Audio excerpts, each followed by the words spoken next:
Konnichiwa. A day in my life as a small business owner. For today's video nga, pauwi na nga kami ni tatay galing nga mamalengke. At nung pauwi na nga kami, kinuha ko na nga yung in-order kong tinapay dito. Dito nga kasi ako nagpapagawa at kumukuha ng tinapay. Dito nga kasi ako nagpapagawa ng hotdog buns, burger buns, at footlong buns. Na mga binibenta nga namin sa pwesto. Maganda nga kasi yung gawa nilang tinapay at masarap nga rin. At kagandahan pa nga din dyan ay laging bago nga pag kinukuha ko. Pagkadating ko na nga dito sa pwesto, ay eto nga naglilinis nga ako ng bakura. At ang tatay naman, kinukuha na nga yung mga basura ko dito at mga kalakal ko sa pwesto. Ayoko nga rin kasi na naiipunan nga ng basura dito sa pwesto. Syempre, kahit nga hindi nakikita yung side na to, kailangan pa nga rin natin siyang linisin. Dahil madalang nga lang din ako nagagawin dito sa gilid ng pwesto namin na to, kaya nga nilinis ko na nga rin siya.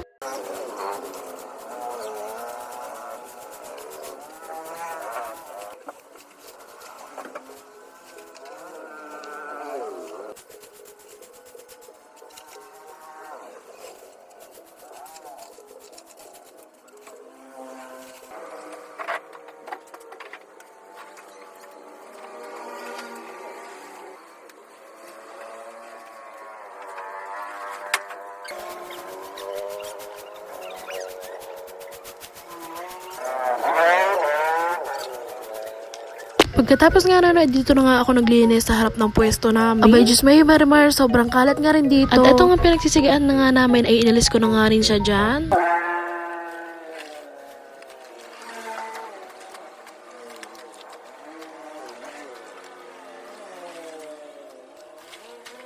Ito na nga at finish na nga tayo magwalis-walis sa gilid-gilid. Papasabi na lang talaga ako dyan. Sarap ng pawis ko. Ay, ang sarap pagboyisan. At ito na nga at finally, okay na siya. Pagkatapos ko nga maglinis ng bakuran, ito na nga at nagsasabon na nga ako ng kamay. At ito nga to, spray pa nga tayo ng alcohol sa kamay ko. Abay, syempre, bakla madumi yung hinawakan natin. At pagkatapos nga nun, ito nga at lalabas nga ako para bumili ng ulam namin. Naglakad na nga rin din ako kasi malapit lang din naman dito yan sa paglabas mo nga ng pwesto, matatanong mo na yung bilihan ng ulam dito. Bumili nga lang ako ng ulam namin ni Tita Kayla, dalawa lang din naman kasi kami naka-duty sa pwesto. At eto nga't may nadaanan nga na naman ako na marumi nga sa harap ng pwesto namin. Kaya nga eto, hindi na nga rin ako nagdalawang isip na walisin siya. Aminin ko nga rin sa inyo na hindi naman ganun kagandahan at kaayos ang pwesto namin. Kasi hindi ko pa nga rin siya maayos-ayos. Kasi nga ang totoo niyan, wala pa tayong pera pang paayos.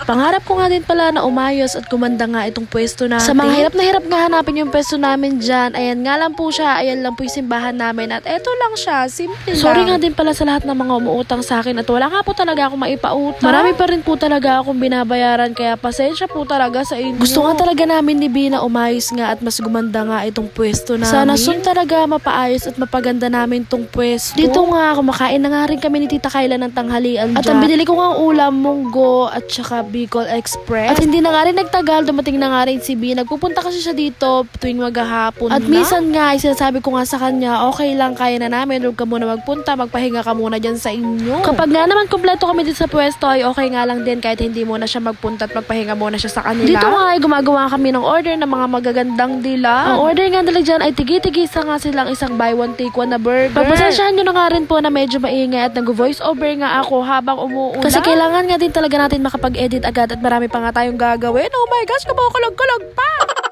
Dito nga tapos na nga natin gawin yung mga order na magagandang ere. Taray, ginakaya nila, tigda 2 burger. Kaya mo rin yan. Medyo nahihiya-hiya pa nga rin sila dyan. Akala mo naman talaga may hiya. At eto nga, kakagising lang ng ate Pat nyo. At nakaidlip nga ako ng onte dito sa pwesto kasi wala rin naman kaming customer bandang tanghali. Madalang lang din kasi talaga yung bumibili dito sa maga at sa tanghali. Sa hapon nga talaga, nagsasabay-sabay yung customer namin. At minsan pa nga, wala rin masyado bumibili sa amin dahil nga sa panahon maulan. Dito nga, gumawa nga ako ng merienda. Meron kasi kami tinapay na pasira na kaysa tuluyan nga siya masira, ginawan ko na ng paraan. Gumawa nga ako dito ng pan roll at ginagawa ko mantika yung butter. Pagpasensyahan na nga rin yung boses ko, nakikipaglaban to sa ulan.